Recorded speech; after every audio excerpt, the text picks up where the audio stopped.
What's up? It's VEDA Day 10 and I didn't do very much today. VEDA!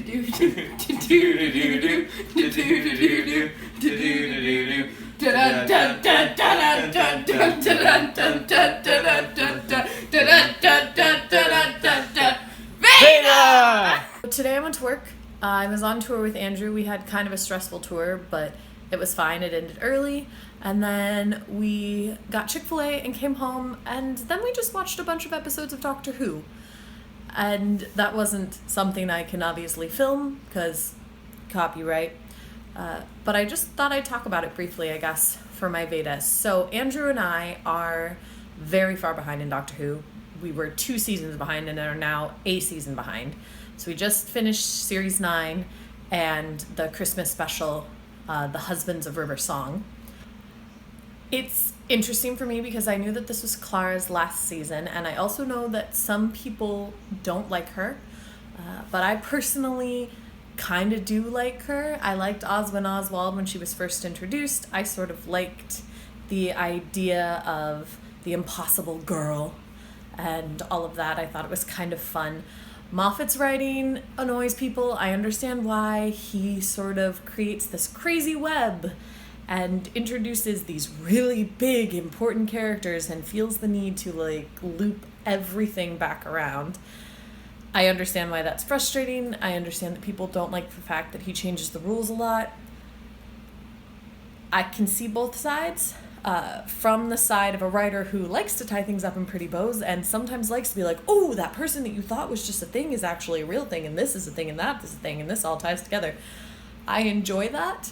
So Clara has this beautiful send-off where she basically tries a trick that doesn't work and ends up dead, and she sacrifices herself and she agrees to it. She says, you know what, that's it. I'm going to face my death. Of course, the Doctor, being the Doctor, sort of pulls her out of it, but eventually she realizes that she has to go back and she has to face her death, so she makes the Doctor forget her in a complete twist of sort of what happened with Donna, and it's beautiful. Clara sort of was the Doctor. She was always involved in his timeline as the impossible girl, and she just had the same sort of spirit and the same sort of recklessness and the same sort of cleverness, and wouldn't have been the same person had she never known the Doctor. And so I thought it was really good that she stayed who she was. The other part of this season of Doctor Who Series 9 that I wanted to discuss is Ashilda. So this was Maisie Williams' character.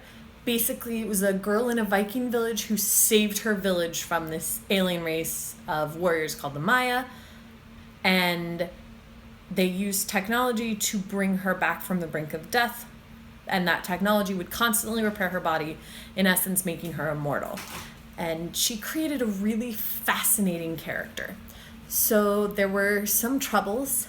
She was immortal in that the mechanics of the Maya technology were constantly repairing her physiology, but they didn't change her memory. So she kept extensive journals because she didn't have the ability to remember everything. She only had a human memory, which just doesn't last that long. And she sort of lost the thread of her morality along the way. And I thought that was a really interesting study on what would happen if humans actually lived forever.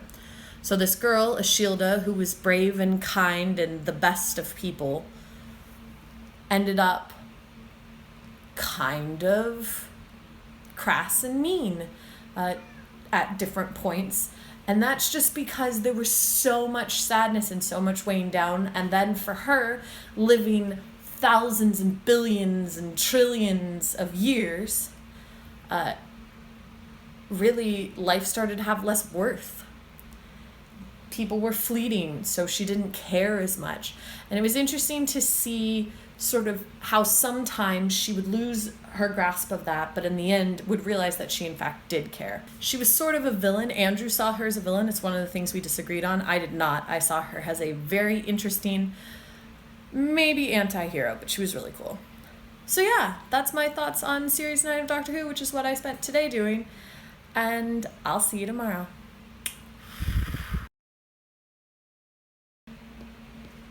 Gratuitous footage of my cat.